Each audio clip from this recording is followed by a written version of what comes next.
And to talk about the future of our nation, let's welcome in the Article 3 Project's Mike Davis to analyze and discuss this unprecedented targeting of a former president, but also American citizens by their government. Good to see you, Mike. Good to see you. Okay, when will they officially indict Trump on these federal charges? Because it's coming. Yeah, I mean, it's clearly coming, Emerald. And frankly, you and I have been talking about this since last August. This is part of the Democrats' lawfare campaign to take out President Trump legally because they fear they cannot beat him politically in November of 2024. Okay. I asked Liz Harrington this question when the news broke yesterday, just before she came on my show. And then I saw more people kind of theoretically asking the same question. We've seen pretrial detainment with the January 6th defendants, many of them. Is that something they could try to do to a former president?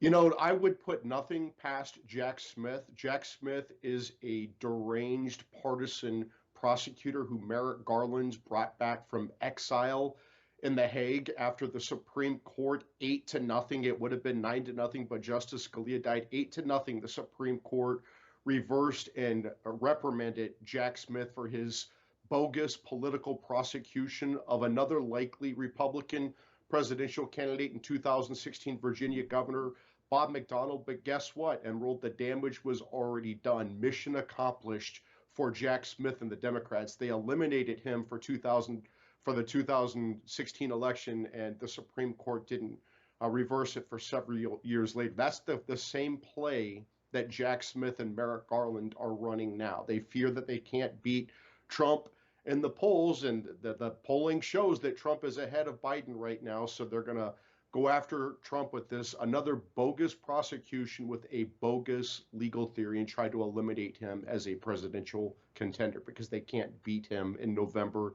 2024.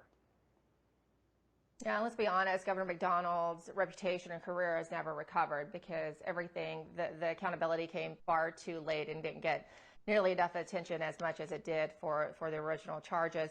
Now, Mike, I wanted to also talk about these citizens in Michigan who are now the target of the Michigan Attorney General. Keep in mind, she's also the one who charged those and prosecuted the perpetrators, quote unquote, of the Gretchen Whitmer kidnapping hoax that also involved a lot of FBI informants and undercover and all that kind of FBI aligned entities. Mike, what do you make of these charges? Can they make them stick on what? I mean, I was saying she's a monster. She's going after 70 and 80-year-olds for objecting to a presidential election. We are allowed to object to presidential elections. Any election in America, it's allowed by the Electoral Count Act of 1887. It's also allowed by the First Amendment. If it's a crime to object to a presidential election, like it is in third world Marxist hellholes, Democrats would be in prison for objecting to Republican presidential wins in 1968, 2000, 2004, and 2016. This has gone way too far. When you are hunting down 80-year-olds and putting them in prison for objecting, that has crossed the Rubicon. But from what I hear, there's going to be more of that to come in other states, possibly even in Georgia. There have been questioning and investigations of similar people there. So, yeah, I mean, it doesn't align with our law, but it seems like they're getting away with this. And I feel like these people could really go to jail as they try to squash any dissent or criticism of our elections, especially before 2024. Yeah, this is Emerald, we are getting into a very dangerous place. We have Merrick Garland and Democrat prosecutors across the country going after a former president for the first time ever, the leading presidential candidate, his top advisors, his supporters, Christians praying outside of abortion clinics, the parents protesting gender chaos and sexual assaults in schools. This has gone way too far. We've been sounding this alarm, Emerald, on your show since August, and people need to wake up. Republican politicians, even Even the few Democrat politicians left who are still patriotic Americans, they need to speak up now. We are losing our country if you can arrest people for objecting to an election. Okay, I want to get to what Governor Ron DeSantis has said in a couple instances now in a CNN sit down, and then also while he was out speaking publicly on the campaign trail about moving forward, not looking back.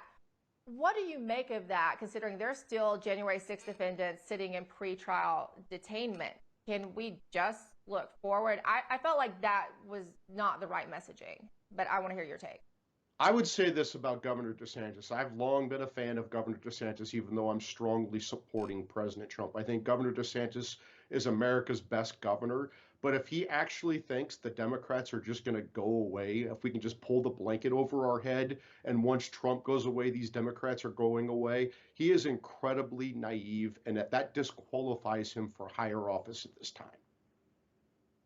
Yeah, real quick, 30 seconds. Who fixes this? How do we get out of this?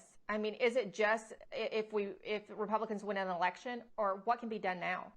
There is only one person on this planet who has the experience and wherewithal and motivation to fix that, and that is President Donald Trump. He needs to be back in the White House in January of 2025, and he needs to clean house. He knows what needs to be done. He knows what needed to be done last time, what he did right, what he did wrong, and it's time to put President Trump back in the White House so we can finish the job and he can fire and get rid of these bad actors immediately.